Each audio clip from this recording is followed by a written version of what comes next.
Bueno, pues muy buenas tardes a todos los presentes. Muchas gracias por atender esta última jornada técnica de verano y con el gusto de presentarles a esta empresa Triada, una empresa más que de probada experiencia, construcción de puentes, túneles, caminos, etcétera. Y también con mucho gusto de presentar a un par de ingenieros muy sobresalientes en la práctica profesional, el ingeniero Alberto Ramírez Piedrabuena y Willington Araujo.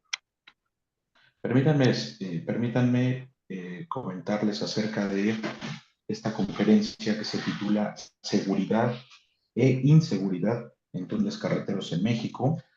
En la primera parte, a cargo del ingeniero Willington, se describirán los principales aspectos de seguridad que se deben considerar al elaborar el proyecto ejecutivo de un túnel carretero, de acuerdo con la práctica en México y la normativa de la Unión Europea para carreteras interestatales. En la segunda parte, a cargo del ingeniero Alberto, se presentarán algunos ejemplos de accidentes viales en túneles y de los problemas o riesgos por falta de seguridad, por aspectos geométricos, de señalamiento, deficiencias o carencia de instalaciones electromecánicas.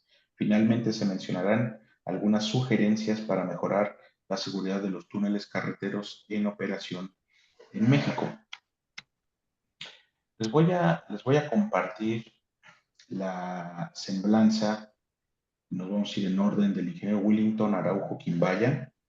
Es ingeniero civil, maestro en ingeniería, ha colaborado como especialista, líder de proyecto y coordinador en diversos proyectos de infraestructura vial, túneles, autopistas y aeropuertos en México, Honduras y Colombia, en empresas tales como Cali Mayor, EIOXA, ICA, PAXA, y actualmente se desempeña como coordinador en el área de túneles en Grupo Triada.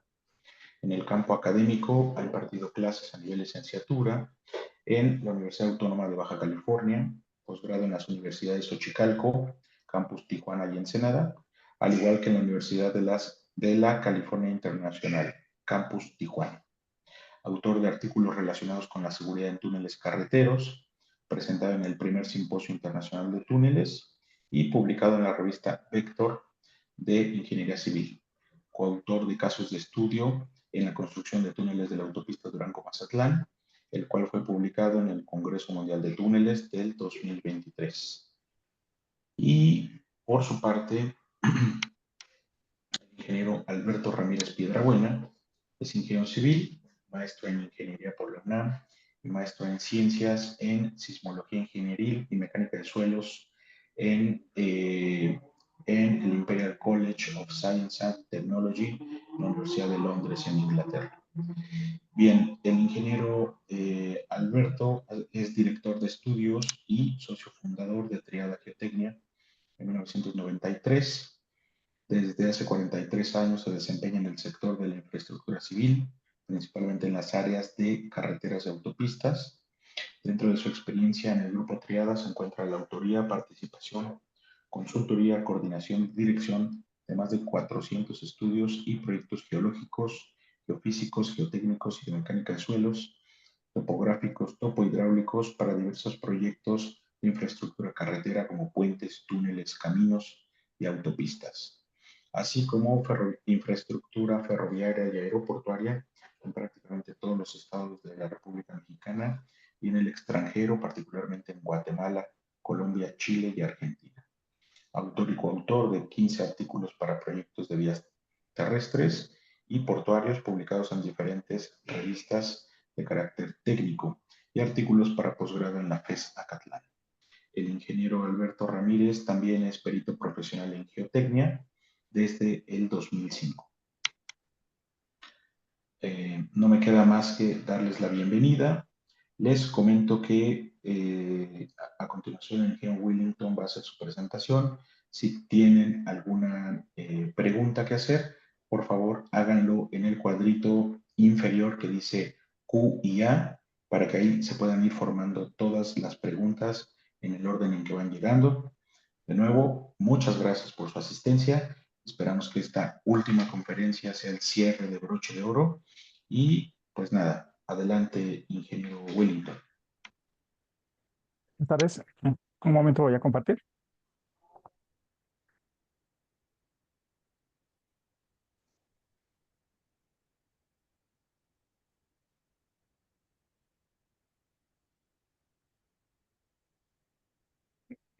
Me dicen cuando ya la vean, por favor.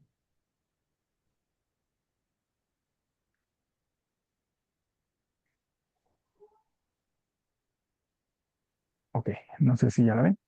Ya se ve, Willy. Se ve bien. Ok, perfecto. Vamos a iniciar la presentación. Ok, entonces vamos a empezar a iniciar con el tema. Ya Carlos mencionó el título de seguridad e inseguridad en túneles carreteros en México. Y como medidas de seguridad vamos a empezar con unos antecedentes, ¿no? Entonces, continuamos acá.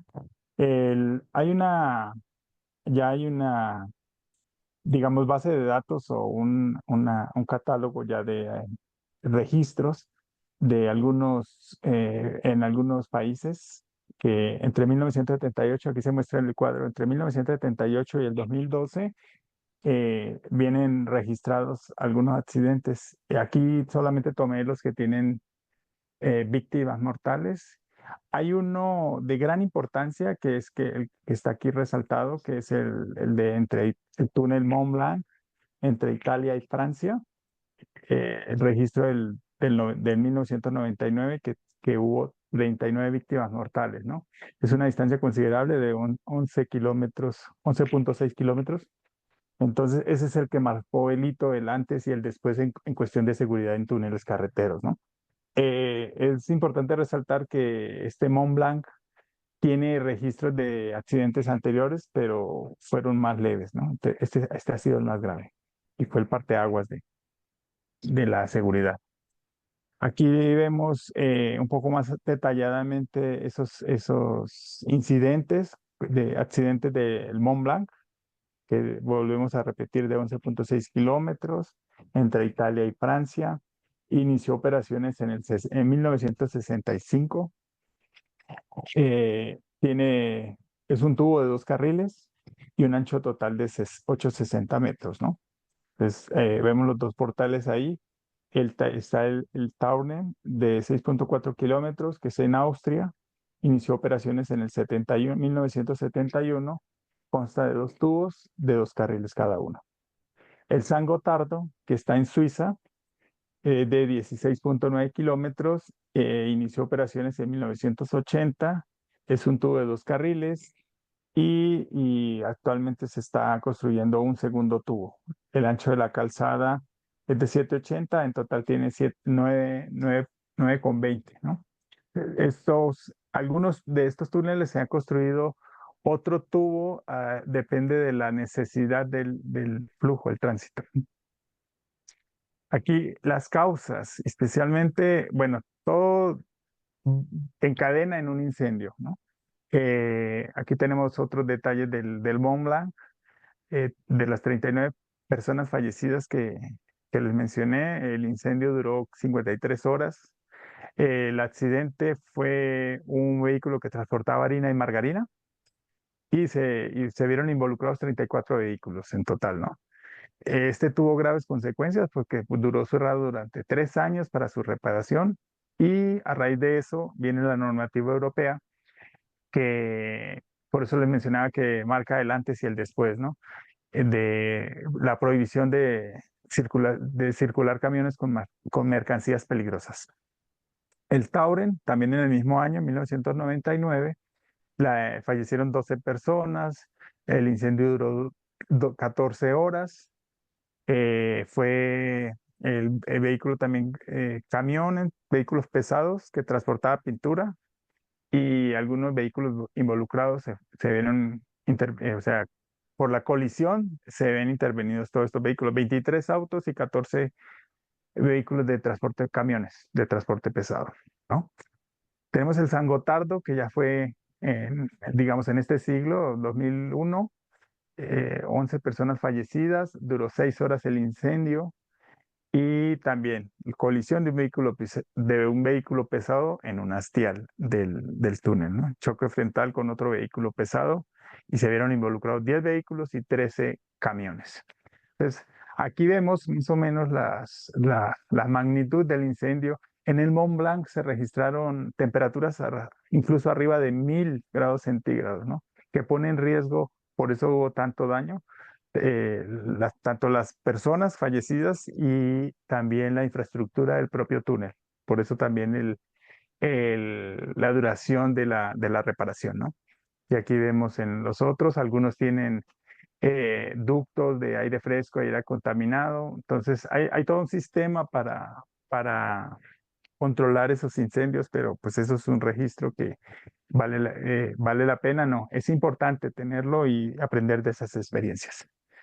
En general, aquí hicimos una gráfica de la duración del incendio. Se excluyeron los más largos, que es el de Japón, de 159 horas, aunque hay que resaltar que fue en 1979, cuando de pronto los cuerpos de emergencia no reaccionaban de la misma forma, entonces por eso a lo mejor se incrementó el tiempo, ¿no? La duración. El Mont Blanc, que es el famoso en el aspecto de seguridad, que duró 53 horas, y el Tauren en Australia, que duró 14 horas. No se registraron, se descartaron por ser elevados. Y aquí tenemos, hay 16 casos que duraron alrededor de entre 0.25 y unos 75 horas. 8 casos de 2,75 a 3,25 horas y ya un caso para tiempos mayores, hasta 6,25 horas. En promedio fue unas 71 horas. Podríamos hablar redondeando de 2 horas aproximadamente, ¿no? De los incendios registrados. Y también vemos en esta gráfica vemos los rojos, la línea roja son los muertos, las personas fallecidas, 39, que es el Mont Blanc, este que está acá, y el amarillo son las personas, los heridos también, que han sido bastante elevados. Pero lo más grave de todos, pues, es la muerte de los usuarios, ¿no? Por eso es precisamente la seguridad. En el aspecto normativo, pues ya tenemos que, como les venía comentando, en el Mont Blanc, que fue el que marcó la pauta para esta normativa europea del 2004, que establece requisitos mínimos de seguridad en la red carretera transeuropea. A nivel, digamos, de América o bueno, más de Latinoamérica, tenemos el manual de construcción de túneles de Invías, que fue ahorita recientemente en 2022 salió. También el manual de la PIAR, que está disponible electrónicamente, de fácil consulta, de 2019. El manual de diseño y construcción de túneles de la SCT, hoy SICT, y que se fue en el 2016, en la última versión, y ya vienen otras normas que son guías de alumbrado, aplicaciones de iluminación, y otra importante que se utiliza mucho a nivel, digamos, del continente americano es la NFPA del 502, de la cual incluso el manual colombiano también hace referencia, y el manual de la SCT también se utiliza, aquí se utiliza mucho para el diseño también, ¿no?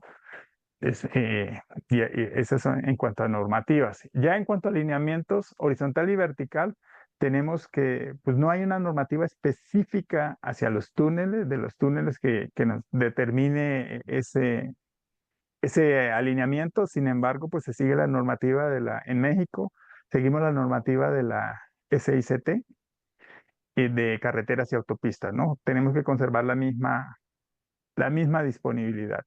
Para el caso de túneles largos, el manual incluso establece también que arriba de 1,000 metros se recomienda emplear el criterio de la directiva europea, ¿no? La normativa europea, la recomendación. La pendiente recomendada pues es menor de 3, no, pendiente máxima de 5, y la recomendada es 3%, ¿no? En la sección transversal, pues tiene que ser la misma disponibilidad de la carretera, el número de carriles, el ancho, todo lo que viene establecido en la carretera no puede ser menor y solamente a veces el gálibo vertical, que también lo establece la normativa mexicana, que es de 550, ¿no? Entonces, en cuestión de sección transversal, tenemos que conservar estas dimensiones. Y ya este es un ejemplo para 2 carriles. Los carriles comúnmente son de 350, entonces son los carriles y con la separación, si fuera el caso.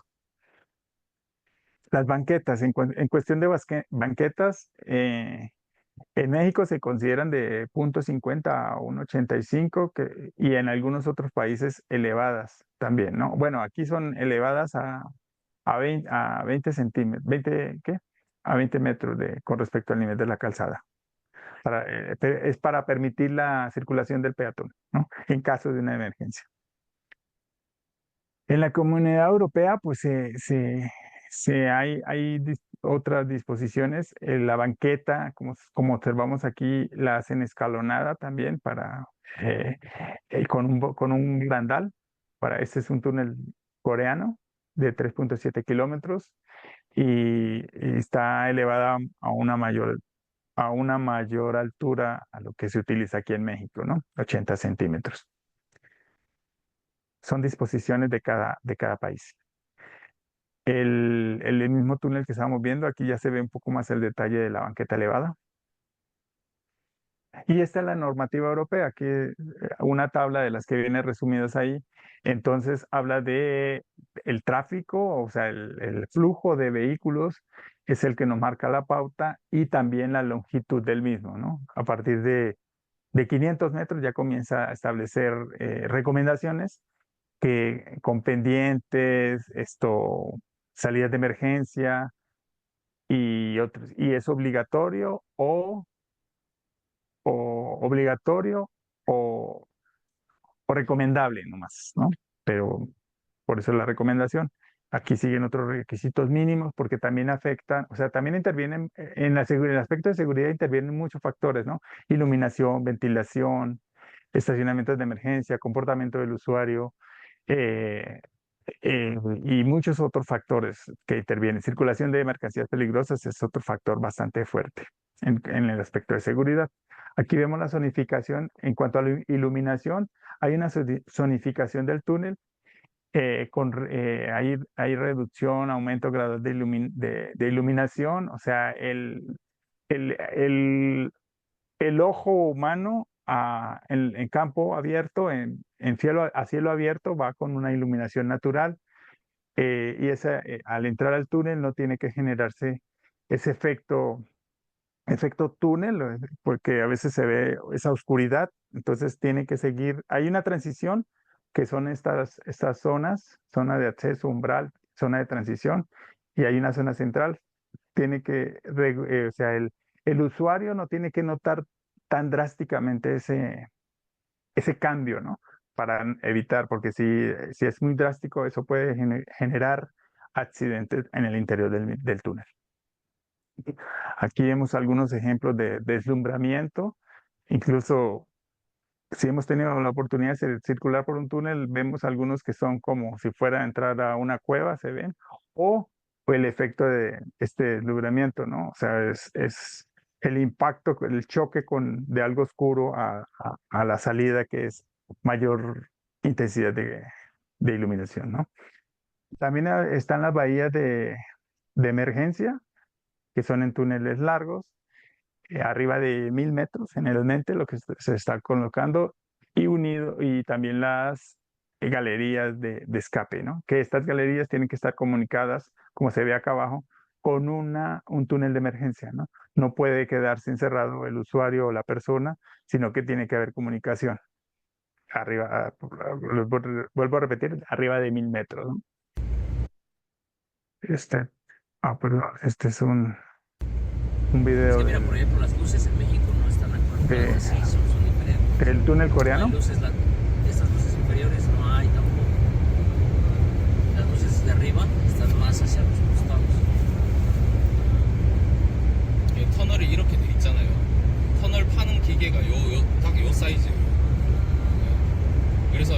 바퀴가 들어가면서 돌을 갉아가지고 다 뒤로 내보내서 빼면서 이렇게 지나가는 거예요. Esta es la bahía. Ok, este es un pequeño video corto, perdón. Ya lo sigo. Ok, aquí están. Salidas de emergencia, que tienen que estar completamente iluminadas para que el usuario pueda salir. Señales de paneles de señalamiento. En el caso de un incendio, los ventiladores tienen que actuar de tal manera de que el humo se pueda controlar y el usuario pueda evacuar hacia una salida de emergencia y ya esperar en el túnel de emergencia los equipos, ¿no? Ok, aquí está circuitos cerrados de televisión que también ayudan a detectar.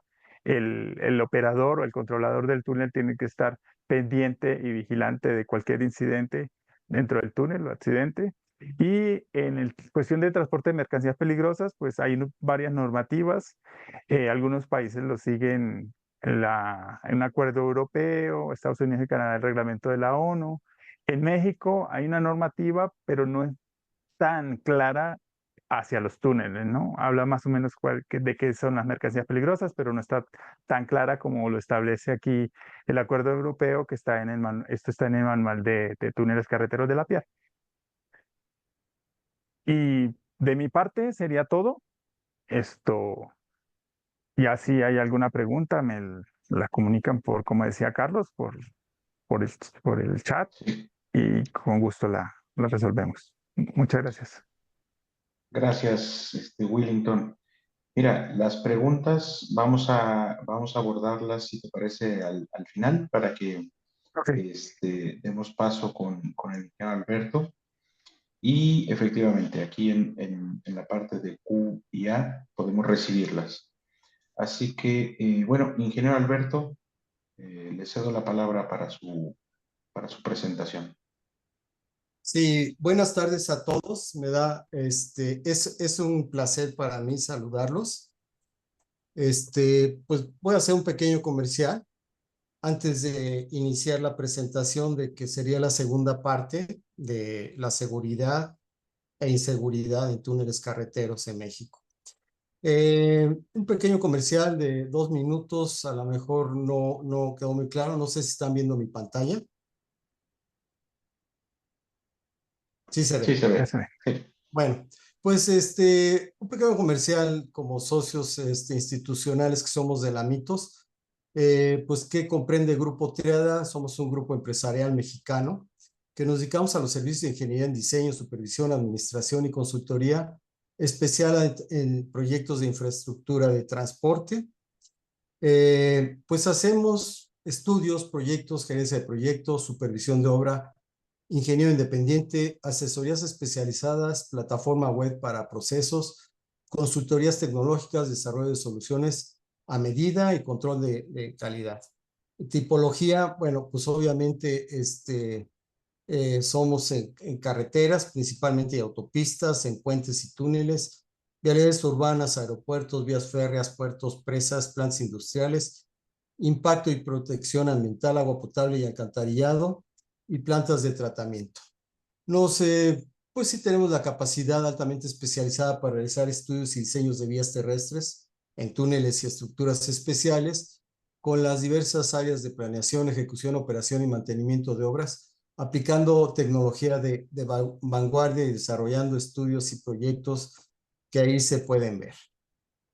También tenemos los servicios de gerencia de proyecto, supervisión de obra, ingeniero independiente y asesorías especializadas, así como que nos hemos dado la tarea de desarrollo tecnológico de algunas plataformas para controlar los proyectos. Contamos con nuestro laboratorio propio de terracerías concreto acero, que lo tenemos bien instrumentado.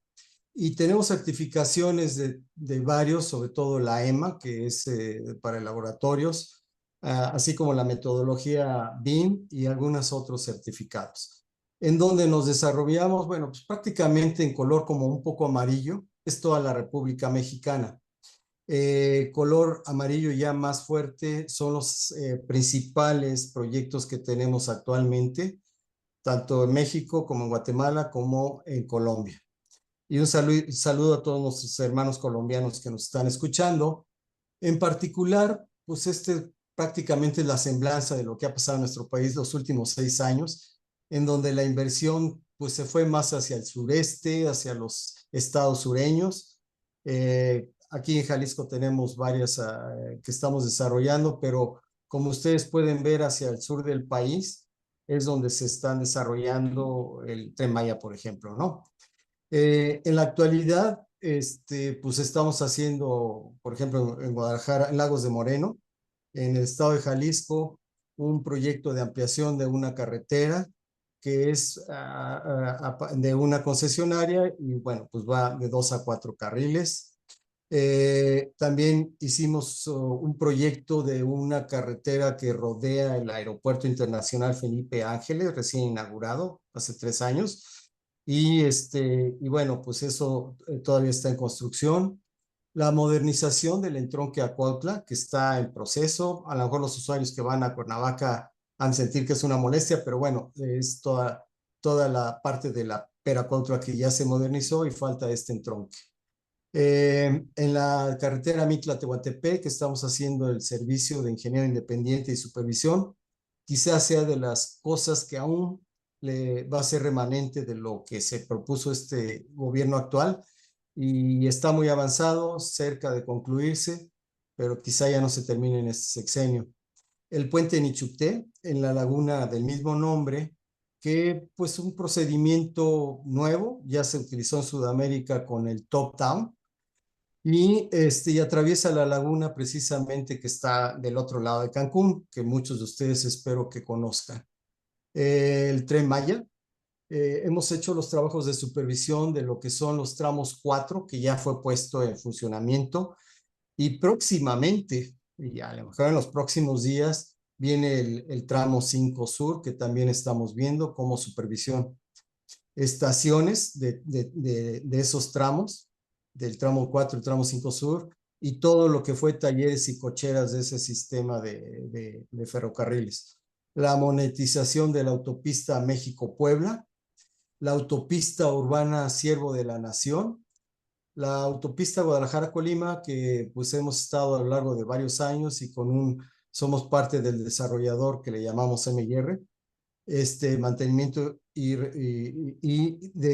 ya de forma internacional con el túnel del Toyo, que contamos en la audiencia con nuestro personal allá en Colombia, que está desarrollando esta magna obra, cuya longitud es de 9.8 kilómetros, el más largo de toda América, y que pues ya me aclarará en las preguntas y respuestas, Carlos,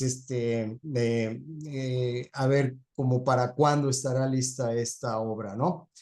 Y bueno, algunos proyectos emblemáticos que hemos desarrollado, como el Puente Baluarte de la Durango-Mazatlán, que en su momento mereció el récord Guinness del puente atirantado más alto del mundo, cosa que nos quita, esto fue en 2012, y en 2015 los chinos ya hicieron uno más alto, pues ya nos quitaron el récord Guinness, pero bueno, sigue siendo el más alto de toda Latinoamérica y de toda América, ¿no? En otro ya más atrasado, fines del siglo pasado y reciente, nos tocó en suerte elaborar el puente Chiapas, que cruza la segunda presa más larga del país. Ya se concluyó el Tren México-Toluca en el tramo 1, que ya está en operación. Aquí en la Durango-Mazatlán, del cual voy a relatar la segunda parte de esta presentación, en la cual, bueno, según el contrato eran 58 túneles, terminaron siendo 61 túneles, donde nos tocó en suerte desarrollar 23 de los proyectos, pero luego dimos el seguimiento durante la construcción con otra empresa hermana de los 61 túneles, ¿no? En Yucatán hicimos el viaducto alterno de Puerto Progreso. En esta imagen, no sé si se ve, bueno, del lado derecho está un puente que ya tiene 75 años, que lo licitó Lázaro Cárdenas y pues ya no tenía. Este es otro récord Guinness que tenemos, que es el muelle más largo del mundo. Y bueno, nos tocó en suerte desarrollar todo el proyecto y luego el seguimiento de proyecto durante la construcción. Aquí en Toluca hicimos el Parque de la Ciencia más recientemente. Y durante la pandemia, el recuerdo que tengo muy claro es que nos tocó desarrollar este proyecto que era de entrada al aeropuerto y cuya fecha de inauguración era inamovible, 21 de marzo del 2020, y toda la pandemia, 2023, perdón, y toda la pandemia nos la pasamos diseñando en casa para que se construyera con fuertes presiones de terminar el proyecto para que se inaugurara en la fecha prevista. En el caso de Dos Bocas, la refinería, nos tocó diseñar lo que le llamamos el Heavy Road, que es por donde iba a pasar la carga del generador de 2.300 toneladas. Y bueno, pues la verdad es que sí, afortunadamente pasó sin ningún incidente. Y más recientemente también ya ha terminado la autopista Texcoco-Pirámides que bordea pues la zona del lago de Texcoco, muy difícil. Y ahí hicimos alguna tecnología con el uso de poliestireno para terraplenes de más de 11 metros de altura y a la fecha se han comportado estupendamente bien. Y más hacia atrás, cuando hubo dos ciclones que coincidieron, si ustedes se acuerdan, en 2013, 2015, coordinamos 128 puentes que derribaron los dos fenómenos que se combinaron, por un lado en el Pacífico y por otro lado en el Atlántico, Ingrid y Manuel, y nos tocó coordinar la reparación de 128. En otro más reciente, el puente Honda, en Colombia, que allá le llaman interventoría, lo que es la supervisión, y el puente Pumarejo, que es un puente atirantado, que también ya está puesto en servicio, también en Colombia. Ahora estamos con el puente, un puente pues muy similar a los que hay aquí de los poetas en Guatemala, el puente 14 que le llaman. Y bueno, hasta aquí tenemos otros proyectos, ya no los aburro con esta presentación, pero bueno, nos ha tocado en suerte tener todas estas opciones, muchas con el gobierno, muchas privadas. Y bueno, pues eso es parte de nuestra experiencia. Entonces, sin mayor preámbulo, me gustaría compartir nuevamente la pantalla para mostrarles la presentación de la segunda parte de esta intervención. No sé si ven mi pantalla. Todavía no. ¿No se ve? Ahí. A ver, permítame un segundo.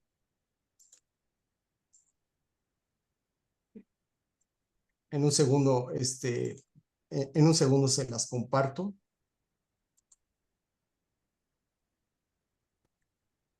Bueno, ¿ahora sí se ve la pantalla? Ahora sí que. Bueno, muy bien. Voy a poner pantalla completa. Y bueno, de hecho, el caso que voy a relatar ahorita fue algo fortuito. En el momento que me enteré hace tiempo que iba a haber un evento espectacular en México el día 8 de abril de este año y que fue el eclipse total, cuyo origen o digamos, la magnitud principal del oscurecimiento del sol iba a ser en Sinaloa, en particular en Mazatlán. Entonces, con tan bellos recuerdos que tengo de esa autopista, que es la Durango-Mazatlán, pude conseguir transporte para ir a pasar el eclipse en el puente Baluarte. Como en la época de construcción sabía yo por dónde bajarme, subirme, me fui un día antes como para ver en dónde me iba a colocar y no llegar el día del eclipse para ver dónde estaba. Bueno, el accidente que les voy a relatar sucedió un día antes del eclipse, el domingo 7 de abril de este año, y sucedió en el túnel Carrizo 2. El incidente que les voy a relatar sucedió cuando un tractocamión se incendió dentro de ese túnel Carrizo 2 tras ser impactado por otro tráiler en la carretera Durango-Mazatlán, aproximadamente kilómetro 163. El choque dejó varios daños de consideración, tanto en las pesadas unidades como en la estructura del túnel, y estamos dedicándole esta segunda parte a lo que fortuitamente me tocó vivir, ¿no? El túnel, para nuestros amigos sudamericanos que nos acompañan, pues ¿dónde está localizado? Del lado izquierdo está la República Mexicana. En ese tiempo del lado derecho superior se ven los corredores troncales, y esta carretera Durango-Mazatlán era la que faltaba para comunicar el Pacífico con el Atlántico entre Mazatlán y Matamoros. Cabe decir que es la Sierra Madre Occidental la que había hecho que esto se postergara, y en la parte de abajo pues hay como un larguillo en donde pueden ver pues un segmento de todos los túneles que aparecen, que nos tocó de alguna manera diseñar algunos, no todos. Otras empresas diseñaron también para que sean 61. En el círculo rojo de abajo se ve precisamente en donde ocurrió este accidente. Cabe mencionar que aquí hay una línea que es el túnel sinaloense, que como bien sabemos, México es el más largo de 2 carriles. Por acá también hay otro que es de 4 carriles, que es el más largo, que se llama túnel El Varal. Bueno, ya más en forma, ¿dónde se ubica el túnel? Bueno, pues en el centro pueden ver el túnel Carrizo, el sitio del accidente. Del lado izquierdo tengo a Mazatlán, del lado derecho tenemos a Durango. Y siempre que sale, digamos, un proyecto, un concurso de la Secretaría de Infraestructura, Comunicaciones y Transportes sale sin nombre. Y pues nos hemos encargado de ponerle nombre, ¿no? Y siempre de algún lugar. Pero ahí es un lugar tan remoto que, pues, por ejemplo, había un río que se llamaba el Carrizo, y se le puso el puente Carrizo, luego túnel el Carrizo, y si no había otro, y luego empezamos con Carrizo 2 y luego Carrizo 3. Luego viene el túnel La Piedra, luego a la izquierda ven el túnel La Quemada, y como no, La Quemada era un ranchito, y como no había otro, pues empezamos con La Quemada 1, La Quemada 2 y La Quemada 3, y así nos la pasamos porque no había muchos distintivos, digamos. Pero bueno, como pueden ustedes ver lo sinuoso del sitio, en donde esta carretera se distingue por túnel, puente, y ahorita vamos a ver ya más en detalle. Este túnel Carrizo 2 lleva un túnel intermedio falso, de tal manera que en esta imagen satelital puede verse, pero resulta que como está ya muy cercano hacia la derecha, cuando iba en camino, el Waze me marcaba que estaba a 5 minutos, entre 5 y 10 minutos llegar al Baluarte. Cuando me tuve que detener, ahorita les platico de ese tema. Sin embargo, como el puente Baluarte, como fue un puente atirantado, pues obviamente tuvo que hacerse de 4 carriles porque no se iba a emplear a futuro con otro puente similar. Y eso involucró que 7 túneles hacia la izquierda de él, más uno a la derecha de él en dirección a Durango, se hicieran de 4 carriles. Aquí precisamente hay la transición de 4 carriles que pueden ver en el portal de salida, o en el sentido del kilometraje, o portal Mazatlán, como le llamamos, cómo pasa de 4 carriles de ese túnel a 2 carriles. Es ahí donde se hizo la transición. La siguiente imagen pueden ver, por ejemplo, que viendo del lado de Durango hacia Mazatlán, está un túnel pequeño, que es el Carrizo. Ahorita lo vamos a ver. Contiguo al Carrizo 2, que queda más adelante donde sucedió el accidente. Y en la imagen del lado derecho pueden ver que saliendo del Carrizo, en dirección hacia el puente Baluarte, pues está un atirantado que también se denominó el puente Carrizo. Y dando la vuelta que se ve del lado derecho, prácticamente se llega al Baluarte después de pasar un par de túneles más. El proyecto, pues como ustedes pueden ver en la parte superior del lado izquierdo, pues tiene una ventana intermedia, o sea, un túnel falso intermedio. Aquí viene el cadenamiento, venía de Durango hacia Mazatlán, un túnel falso largo, por el tema de la estabilidad de la ladera del lado izquierdo, y un túnel de menores dimensiones hacia el final, pues con todas las normas que en ese momento teníamos. Esto seguramente fue diseñado ya hace 15 años por lo menos, Y la longitud, las características las pueden ver ahí, 438.5 metros, se excavaron en roca 218, la suma de los túneles falsos fue 220, y la pendiente longitudinal, como va del lado de Mazatlán hacia el Puente Baluarte, pues bajaba a 6%, ¿no? La máxima permitida por la normatividad, con una sobreelevación que ustedes pueden ver ahí cómo está inclinado del 9.9, la máxima que se da en carreteras es de 10%, el ancho de calzada para 4 carriles es 17.60, tomando en cuenta la mayor abertura en la curva para que sea constante a lo largo de los 4 carriles. Acotamientos internos de 50 centímetros y una barra separadora New Jersey, acotamientos externos de 1 metro en tangente y 25 metros en curva, y como bien lo mencionaba Willy anteriormente, de 5.50, ¿no? En México se da que para túneles, por lo menos en esta de más de 400 metros, fue lo que se denominaron túneles inteligentes. ¿A qué se deriva ese adjetivo? De que tienen que tener todo un sistema más allá de los usuales de menores de 400 de ventilación forzada, para que si por algún motivo se llegan a detener los vehículos, no se acumulen los gases tóxicos y pueda ser peligroso para los usuarios. Pero llevan acompañado de un sistema de ventilación, de un sistema de iluminación, de monitoreo, de cámaras, etcétera, ¿no? Este es uno de los casos. Voy a dejar si pueden subir, a ver, perdón.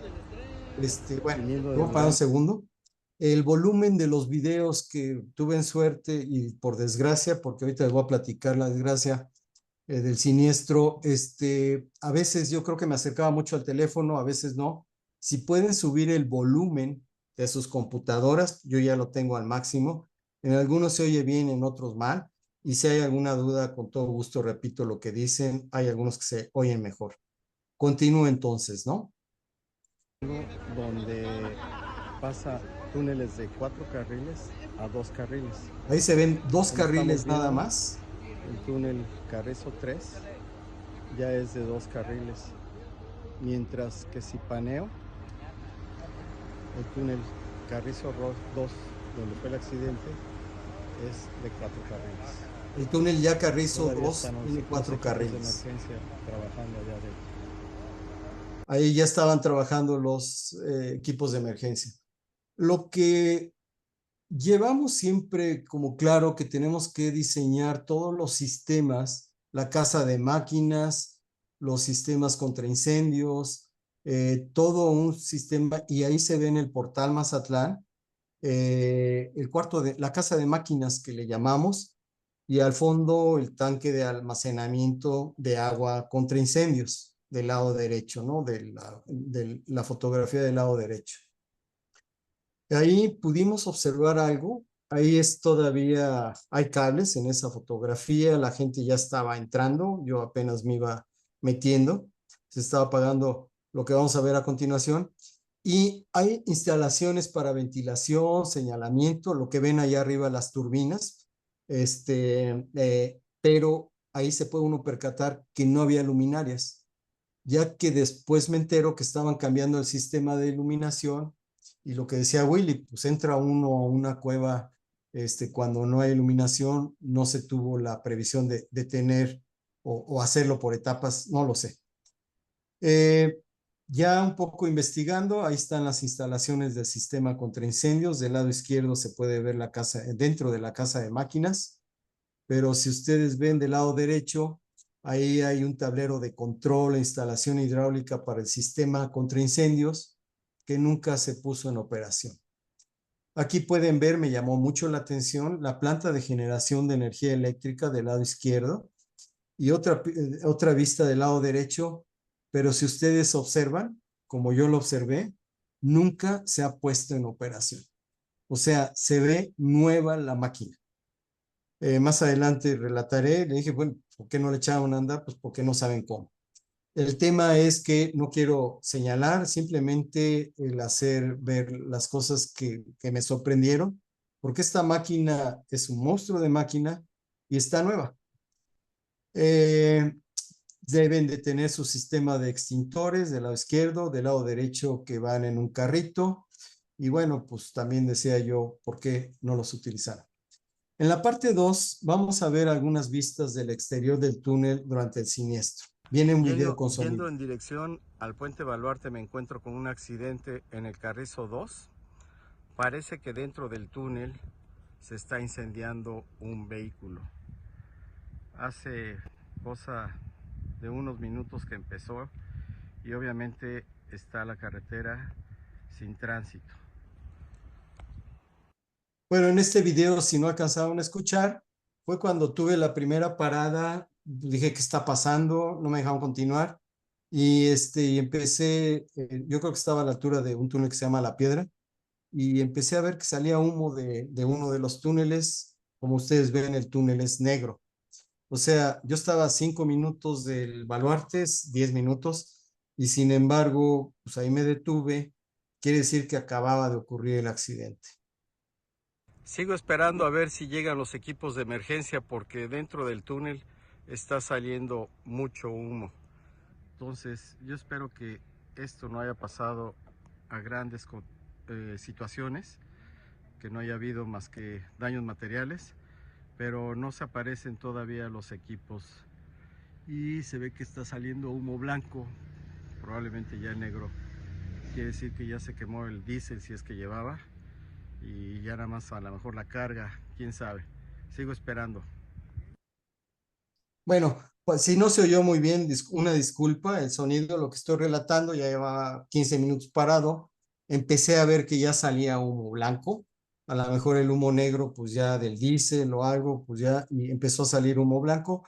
Y la verdad es que tuve la suerte, pues dije, me voy a meter. Y entonces llegué a donde estaba el portal del lago, no donde sucedió el accidente, porque si como ustedes ven del lado izquierdo son 438 metros, el humo estaba saliendo de este lado, pero por la pendiente del 6%, pues le fue más fácil salir el humo por este lado y no cerca del portal de salida, que es por donde sucedió el accidente, ¿no?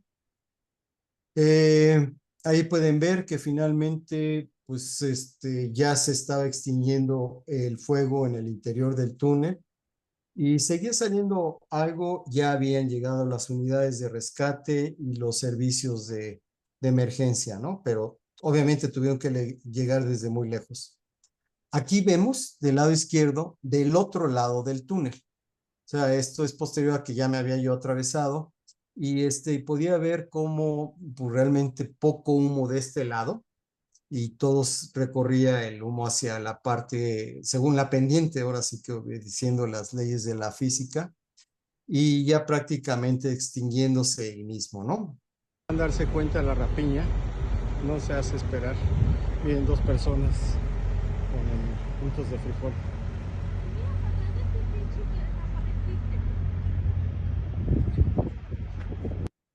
Bueno, ahí estoy del lado del puente, el Carrizo, es un viaducto que llega al Atirantado. Y quiero comentar que, pues sí, el tractocamión que iba, doble, muy, muy grande, iba cargado de frutas, particularmente de sandía, y donde se impactó contra otro dentro del túnel, uno que llevaba frijol. Ese que se ve en la figura, en la fotografía del lado izquierdo, es contra el que se impactó. Sigue saliendo humo del túnel del Carrizo y los cuerpos de primeros auxilios están esperando que disminuya el humo para que puedan acceder y retirar. Tienen mucho que retirar. Todos los cables del sistema de ventilación están en el piso, se jalaron, entonces esto va para largo. Bueno, espero que se haya oído lo que estaba narrando. Pues todavía estaban los bomberos, tenían que salir y entrar porque no pueden permanecer mucho tiempo aspirando gases tóxicos dentro del túnel y por eso iba. Parte 3. Las imágenes en el interior del túnel durante el incendio y después de él. La persona encargada del túnel es la que grabó este video que voy a mostrar a continuación. tenía un teléfono a lo mejor de no mucha resolución y me lo proporcionó gentilmente, y es lo que él pudo grabar. Cuando se dio cuenta que había el accidente, corrió y grabó el siguiente video que voy a mostrar.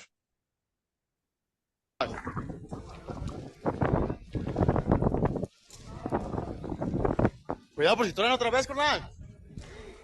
¡Ey, por si truena otra vez! ¡Cuidado por si truena! Mira, voy a pasar un costalito. Bueno, ahí lo que está diciendo, tenía mucho cuidado porque pensaban que iba a estallar. Sí, cuidado con que por si truena, decía el hombre. Y bueno, pues aquí lo que se comenta es que el tractocamión que iba en bajada alcanzó a otro que iba un tráiler adelante de doble semirremolque. Este último transportaba frijol, probablemente iba más lento. Y el otro, el que se impactó, el de las sandías, parecía que traía, bueno, aparte de que traía esa, parecía que se quedó sin frenos. No sabremos, no lo sé. Es una suposición.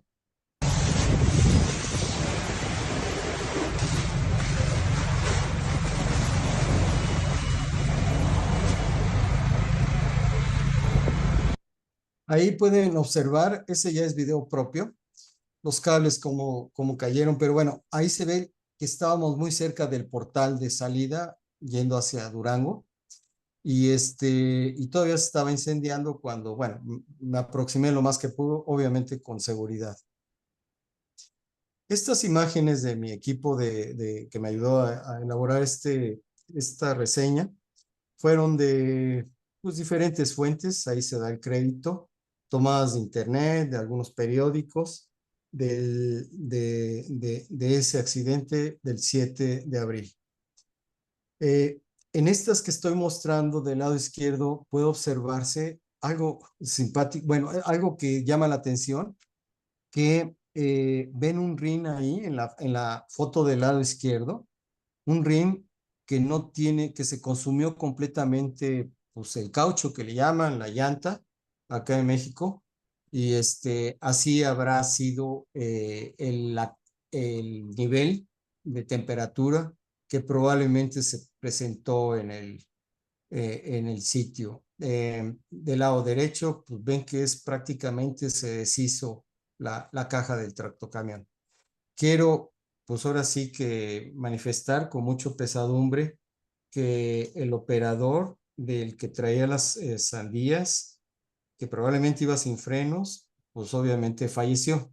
Le costó una víctima y pues obviamente es que ojalá y pues obviamente no vuelva a suceder esto.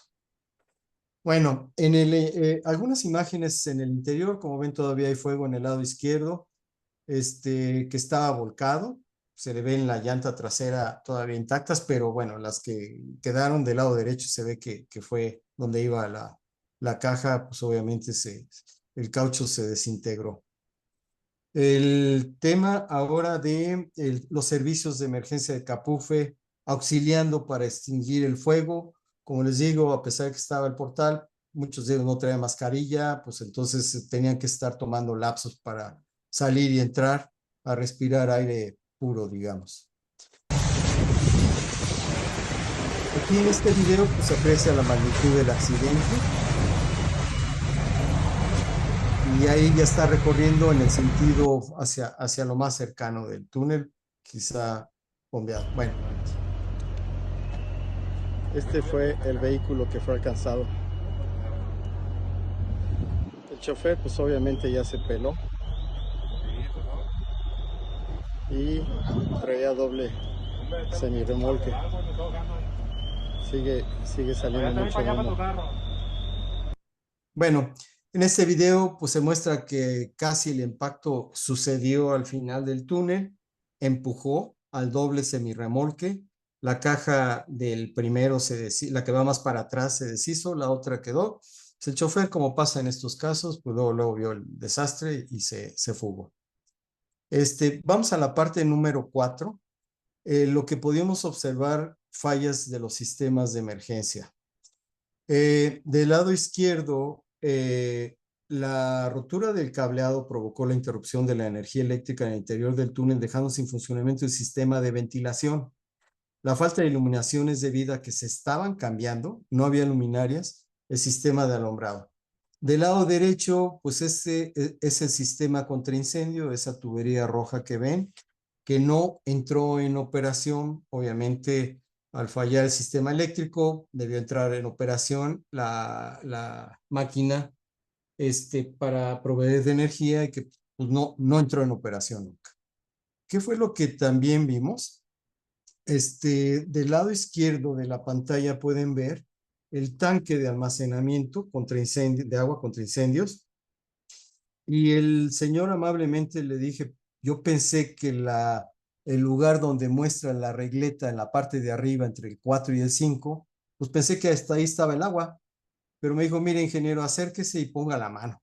Y sí, me acerqué y puse la mano. Donde está el nivel del agua es donde él tiene la mano. Se puede apreciar más del lado derecho.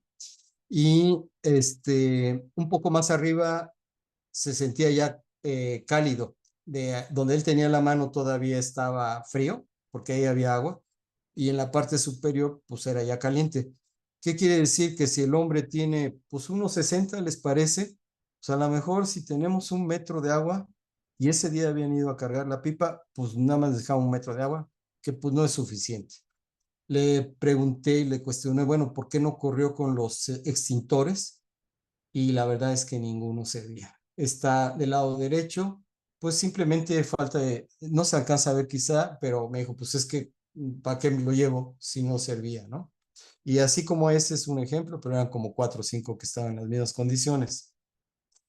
Las instalaciones que quedaron dañadas, aquí las puedo mostrar en el lado izquierdo. Aquí estoy todavía en la entrada del túnel, a 480 metros, a lo mejor 450 y no estoy seguro si el cableado que se jaló desde allá, pues jaló todo. Estoy prácticamente en la entrada. Del lado izquierdo están los cables. Del lado derecho, pues se ve la rotura pues obviamente algunas instalaciones que tienen los cables para soportarlos.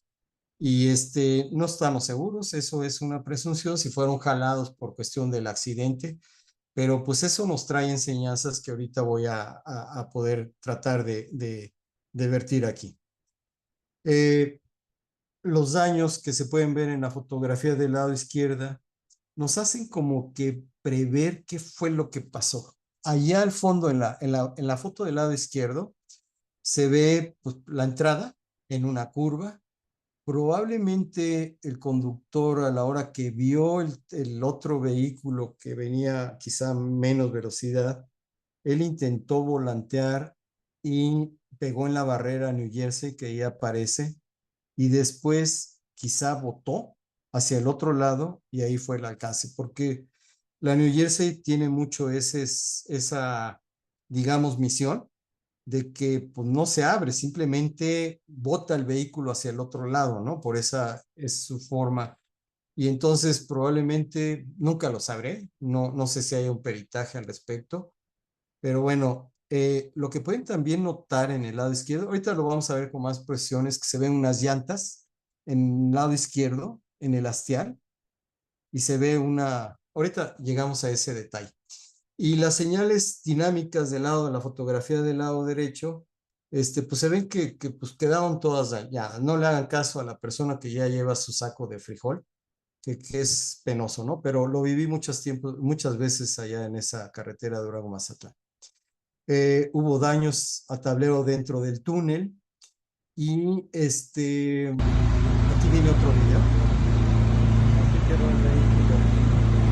Los llantas volaron.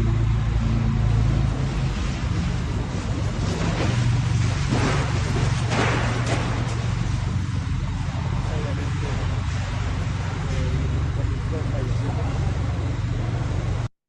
Correcto. Bueno, ahí se ve en la parte de abajo, pues algo de frijol, que todavía quedó. Las consecuencias del siniestro. Estoy del otro lado del túnel del Carrizo. Todavía sigue saliendo humo. Los cuerpos de rescate están trabajando. Y hay para cuándo pueda quedar en funcionamiento. La hilera de trailers es bastante prolongada. Ya me fui a dar una vuelta por allá y pues sí, está todavía sin comunicación la autopista. Salvo por, ahorita les muestro una foto donde se formó y se va a ver el gran tránsito que tiene de camiones, esta carretera de transportación. No en caso de la persona que ahí lleva sus 2 sacos de frijol, pero la foto del lado izquierdo, en la entrada, observé que los cables tenían, obviamente esto no pasó con el accidente.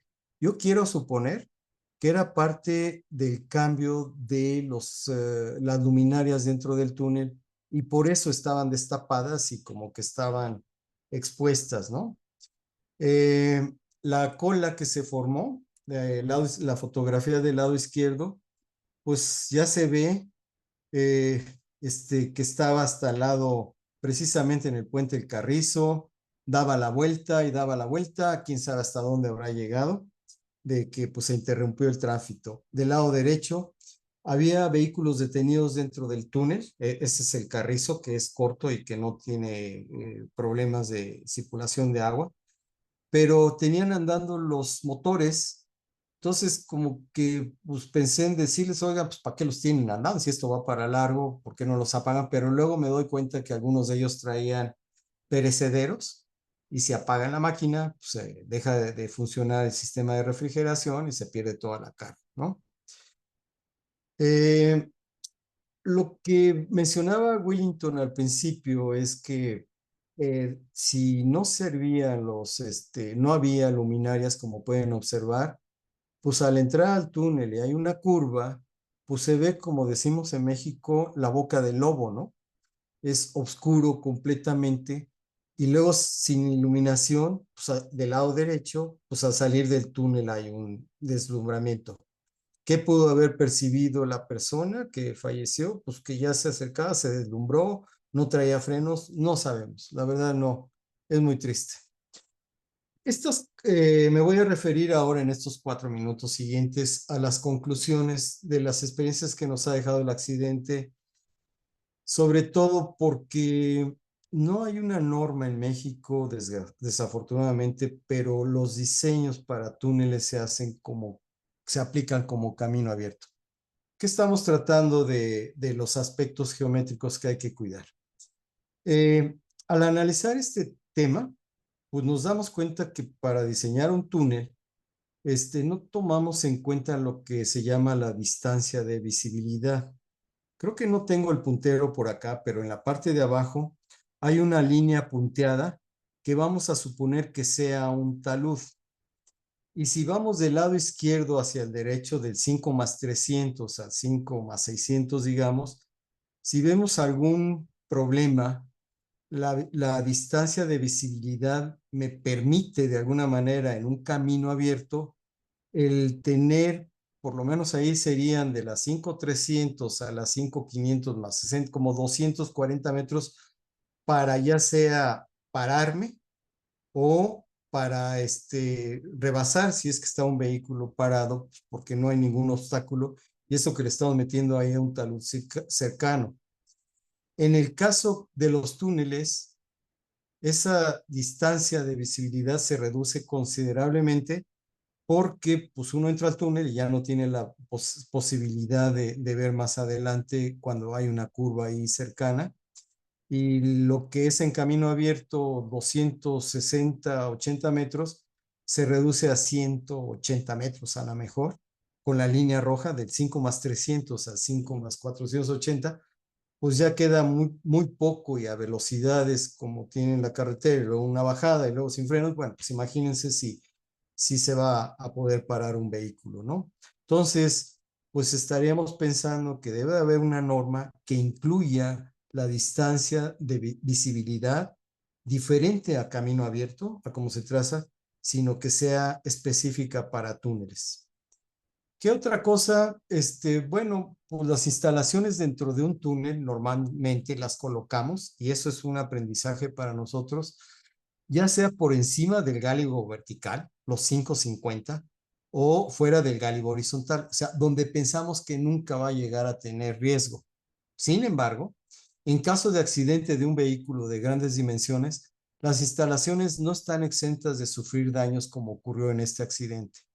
Si notan ustedes esa foto, ahí en el hastial se puede ver las ruedas, que no creo que haya sido de este accidente, porque fue aquí donde botó en la New Jersey, y se ven las huellas pintadas de una llanta y probablemente dañó precisamente el sistema de la tubería de agua contra incendios. Como ahí se podría ver. No lo sabemos. Probablemente ya había habido otro que pues el vehículo se subió, casi como si fuera en posición pues no natural de ir con las llantas sobre el hastial y dañó la parte de arriba. Nosotros pensando que nunca llegan a los 550, pues los vehículos llegaron, ¿no? Entonces, la conclusión es que sería conveniente hacer un análisis para optimizar la ubicación de instalaciones dentro del túnel, tomando en cuenta factores que en ocasiones contrapuestos, como reducir el riesgo de daños, facilitar los trabajos de mantenimiento, pero evitar la rapiña. O sea, hay muchos factores que hay que considerar para ver dónde menos pensemos puede llegar, pero si los ponemos muy lejos, pues tampoco va a haber forma de darles mantenimiento. Para túneles en operación, con respecto a los que están por ponerse en operación o que ya están operando, consideramos conveniente que las instalaciones se encuentren siempre en condiciones adecuadas u óptimas de mantenimiento, que se cuente con la capacidad de personal encargada para atender algún incidente en primera instancia, mientras llegan las unidades de rescate, bomberos, rescatistas, etc. Yo creo que se encontraban los equipos de rescate fácil a unos 40, 50, la primera población fuerte, y pues no está tan cerca, ¿no? Segunda viñeta, es conveniente contar con manuales de operación, mantenimiento, emergencias, etcétera, específicos para túneles carreteros. ¿Qué es lo que pasa? Que de repente no cuentan con manuales de cómo operar una máquina, para qué sirve, cómo echarla a andar. Durante la operación, hacer ejercicios de prevención, que se dé mantenimiento, que esos manuales para las personas encargadas de cada túnel, pues lo sepan muy bien, un entrenamiento, y creo que nos falta mucho para llegar a eso. El tercera viñeta habla de mantener un alumbrado provisional durante la etapa de reparación. O sea, como ustedes pueden ver, pues no había luminarias, pero a nadie se dijo, pues las quitamos, no sé cuánto tiempo, y les metemos otras, pero que haya algo que permita tener dentro del túnel alguna iluminación, ¿no? Que haya en la etapa de reparación, mantenimiento, sustitución del sistema de iluminación dentro del túnel, en especial en túneles largos como este de más de 400 metros y con curvas cerradas, y prever señalamiento preventivo y con limitaciones de la velocidad máxima para seguridad de los usuarios, mientras el túnel no cuente con la iluminación adecuada y todos los sistemas de seguridad funcionando de acuerdo al proyecto. Bueno, estas son desafortunadamente, ya les comenté, no nada más fueron daños materiales, pero son lecciones que nos permiten, pues de alguna manera interiorizarnos en que haya más sistemas de seguridad y pedirle a los responsables de las concesiones de estas carreteras que le den un mantenimiento adecuado para que no suceda esto, como ya mostró Willy, que ha costado muchas vidas a lo largo del tiempo. Bueno, por mi parte sería todo. Y pues les agradezco mucho su atención y pasaremos al tema de preguntas y respuestas. Gracias. Muchas gracias, ingeniero Alberto. Qué tema tan complicado, cuando tiene que ver vidas humanas, ahí la planta de emergencia, los sistemas de iluminación, etc. Bien, pasaremos, como bien dice, a preguntas y respuestas. Tenemos aquí algunas preguntas. Por favor, quien se sienta para contestar, sea ingeniero Alberto, ingeniero Willington, adelante. José Luis González nos pregunta qué tecnología efectiva se está implementando para evitar los accidentes vehiculares en túneles y ¿cuáles son las estadísticas de pérdidas económicas por accidentes en túneles? Adelante, Willy. Eh, sí. En este sentido, las tecnologías son, yo creo que básicamente radica porque los equipos son costosos, o sea, equipos, cuando estamos hablando de prevención de accidentes, no solo de accidentes, sino como de túneles inteligentes arriba de 1 kilómetro, entonces el costo es elevado de los equipos. Por eso es importante realizar un análisis de riesgos, ¿no? Para no exceder en el costo de equipos, ni tampoco ser deficiente, o tener deficiencia en ese sistema. Las tecnologías que se están empleando es simplemente pues cada vez los ventiladores, por ejemplo, son reversibles para extracción de humos. Hay los sistemas de cámaras también tienen y esto como detección de colisiones o cuando se acerca a una cierta distancia a un vehículo de otro, también hay una alerta para el operador. Eh, o sea, hay varias y cada vez salen un poquito más, por ejemplo, cuando hay pendientes muy elevadas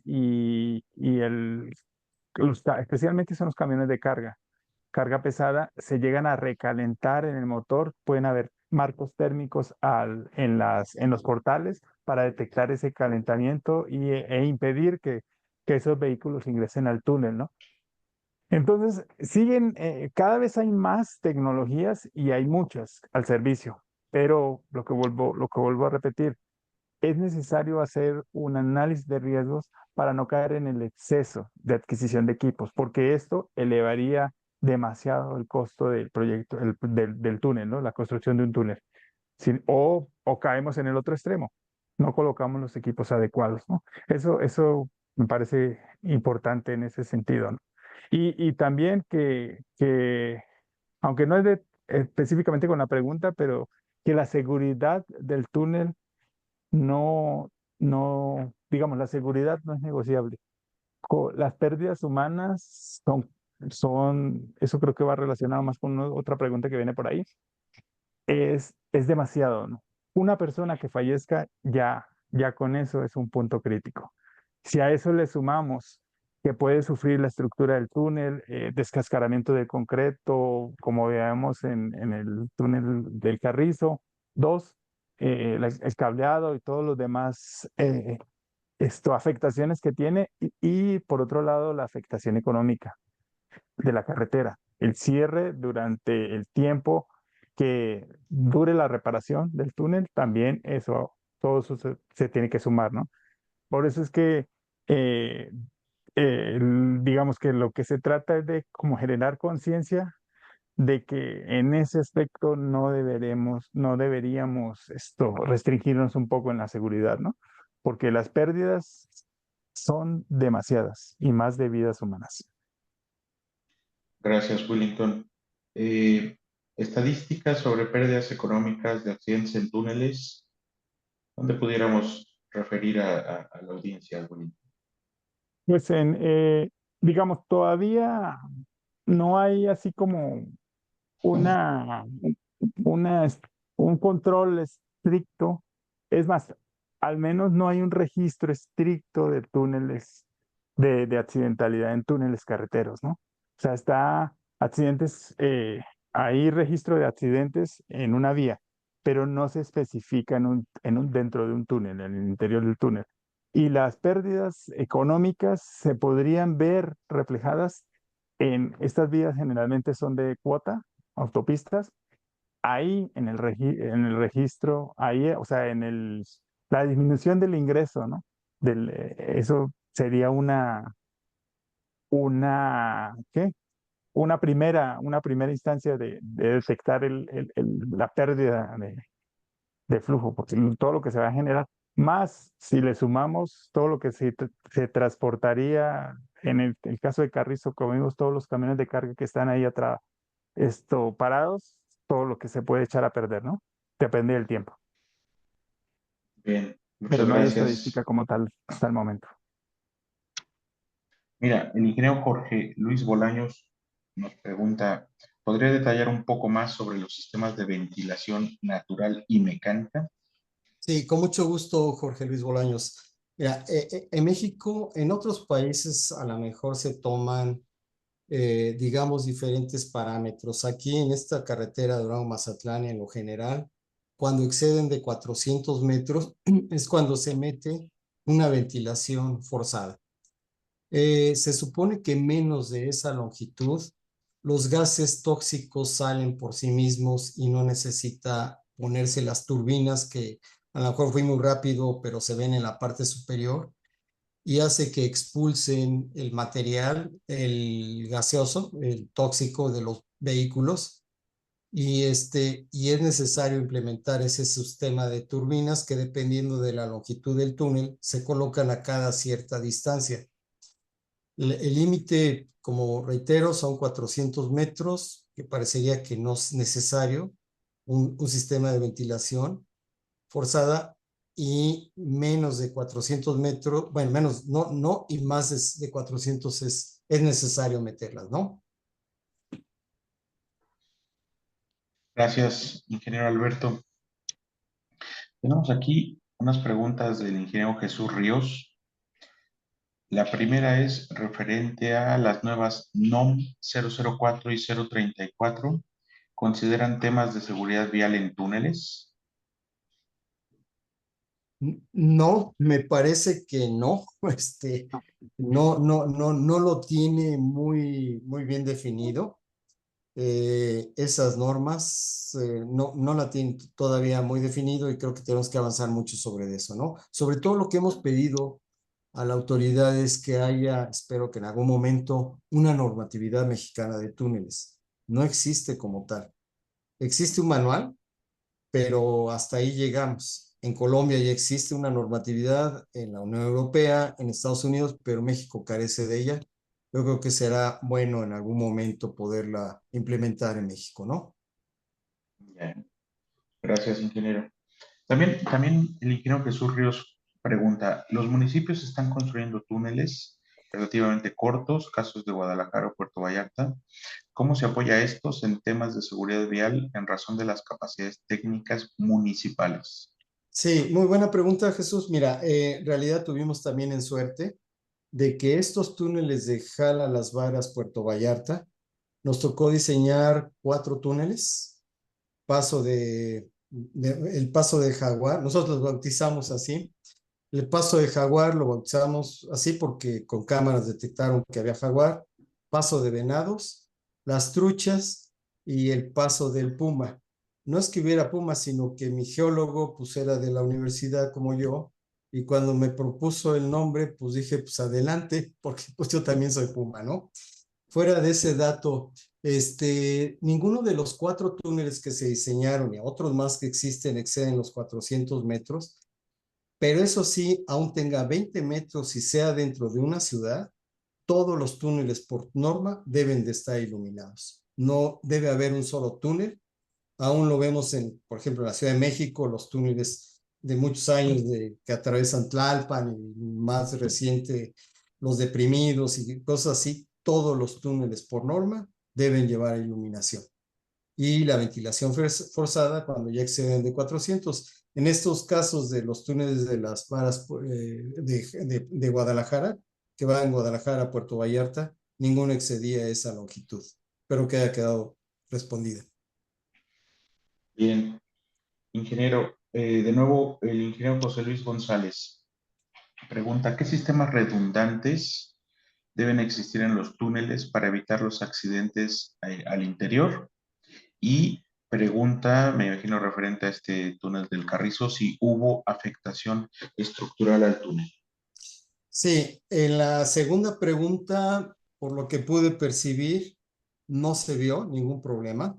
Como ustedes saben, lleva un revestimiento definitivo que le llamamos. Los túneles llevan un revestimiento primario, primero para sostener, digamos, las cargas que se generan, y luego llevan un revestimiento secundario que es el acabado que le damos a los túneles. Lo que observé con la poca luz es que no hubo ningún daño estructural, afortunadamente y a pesar de las temperaturas. En cuanto a la primera pregunta de sistemas redundantes, pues bien lo mencionaba Willy, ojalá pudiéramos tener el plan B, pero si el plan A no lo tenemos, pues por meter un plan B, porque nos estamos esforzando y la moraleja de toda esta experiencia es que por un lado los diseñadores estamos tratando de implementar todos los sistemas para que de repente pase algo como sucedió en esa visita y no funcione. Entonces, pues, sería muy bueno tener el plan B, ¿no? Ese sistema redundante, creo que quiero interpretarlo como que pues, si voy a cambiar las lámparas, pues no quito todas, ¿no? Que sean switches diferentes y por lo menos que haya algo dentro del túnel para cambiar, ¿no? Y para los sistemas contra incendio, pues a lo mejor tener dos recipientes de agua, porque si no tiene uno, pues el otro puede tener, pero si no funciona el plan A, ni siquiera el plan B. Espero, José Luis, que haya contestado tu pregunta. Bien, gracias, ingeniero. Nos pregunta de nueva cuenta el ingeniero Jorge Luis Bolaños si puede comentar sobre principios de diseño para galerías de evacuación peatonal. Efectivamente, bien lo decía Willy. Si quieres, Willy, por favor, porque tú mostrabas el ejemplo hasta dónde es requerido un túnel para protección peatonal para que puedan salir. Adelante, Willy. Ok.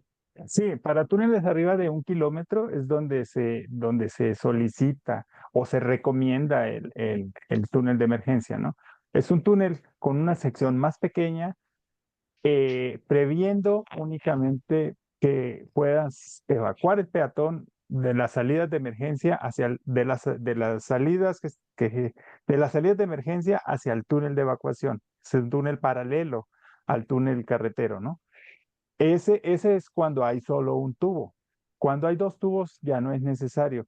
Simplemente con que exista comunicación entre los dos tubos ya es suficiente, ¿no? Entonces, a veces dependiendo de la necesidad del tránsito y de las condiciones de la construcción o del diseño o del proyecto en general, se construyen uno o los dos tubos, ¿no? Cuando es un tubo, hay que hacer, y es mayor a 1 kilómetro, hay que hacer una salida de emergencia. Cuando son dos tubos, simplemente con la comunicación entre los tubos ya es suficiente. Ahondando un poquito, ese túnel que muchas veces se excava paralelo al actual, se hace con dimensiones mínimas para que pueda entrar una ambulancia, para que pueda entrar y salir, nos puede obviamente dar la vuelta, pero para que pueda circular, la gente, los peatonales cruzan hacia el otro lado y esperan a que llegue la ambulancia y tienen puertas para que tampoco vayan a tener. Es todo un sistema, pero no en todos los túneles, desafortunadamente. Acá en México se lleva a cabo esa norma de más de 1000 metros y que ya haya una galería de escape. A veces se resuelve con bahías de emergencia mientras se hace un segundo tubo, ¿no? Gracias, ingeniero. En favor del tiempo, vamos a seleccionar algunas últimas preguntas. Aquí algunas me parecen muy interesantes. Ingeniero Alberto, gusto en saludarlo, dice el ingeniero Alejandro Vélez. ¿Cómo es la coordinación institucional entre la Secretaría, CAPUFE, Concesionaria, Protección Civil para prevención, mantenimiento y peritajes? Sí, esta carretera cuando se empezó a construir, nos tocó en suerte inicios de los 2000, 2003, el baluarte lo empezamos 2003. ¿Qué es lo que pasa? Nace bajo un espíritu de que va a ser esta fue hecha por el Estado, con objeto de que la operara, en este caso, una concesionaria que fue CAPUFE.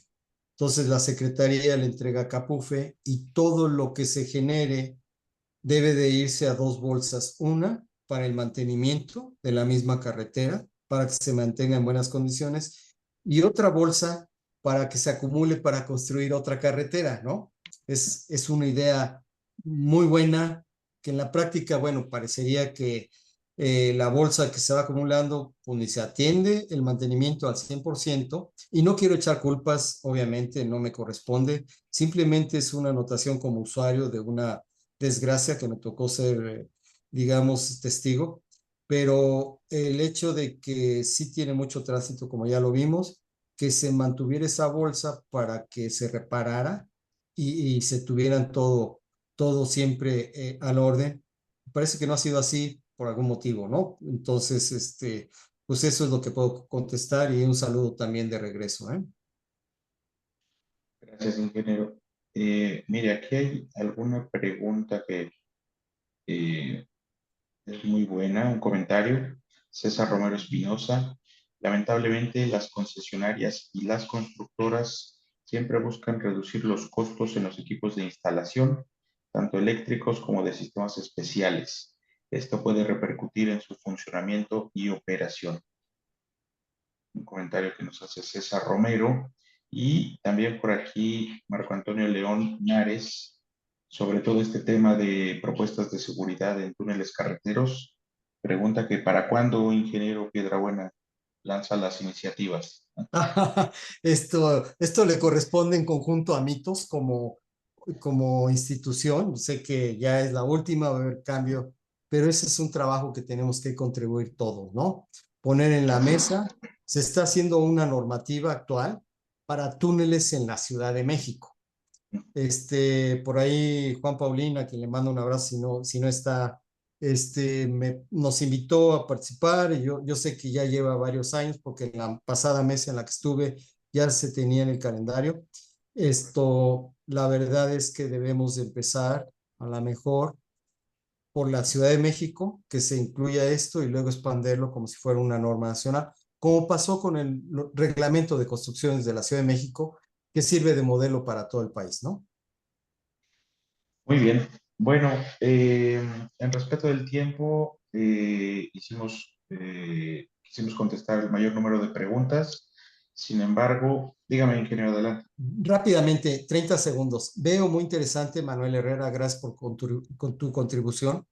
En la pasada reunión que hubo en Nuevo Vallarta de la MIPTAC, se presentó el caso en una de las ponencias por parte de Capufe, que hubo un accidente en el puente de Carrizo 2.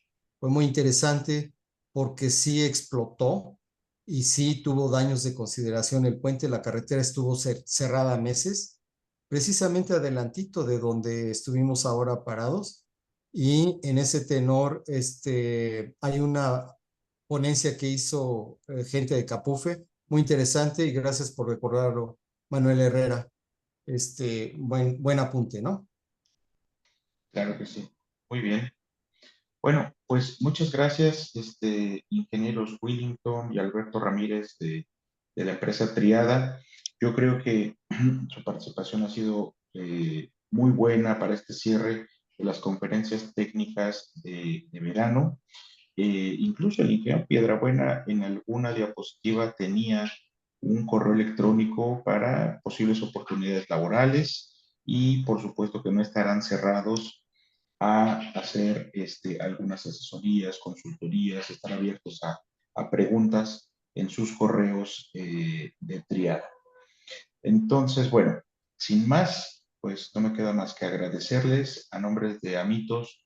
Muchas gracias por sus presentaciones y a todos los asistentes, gracias por estar tan al pendiente de estas jornadas de verano. Efectivamente, como veía por ahí algunos comentarios, ha sido un esfuerzo grande con nuestros socios comerciales y pues también en esta despedida del Consejo Directivo que preside Juan Paulino. Muchas gracias y que tengan muy buena tarde. Gracias a todos los participantes. Gracias por su tiempo. Muy amables, gracias. Saludos. Hasta luego. Gracias. Hasta luego.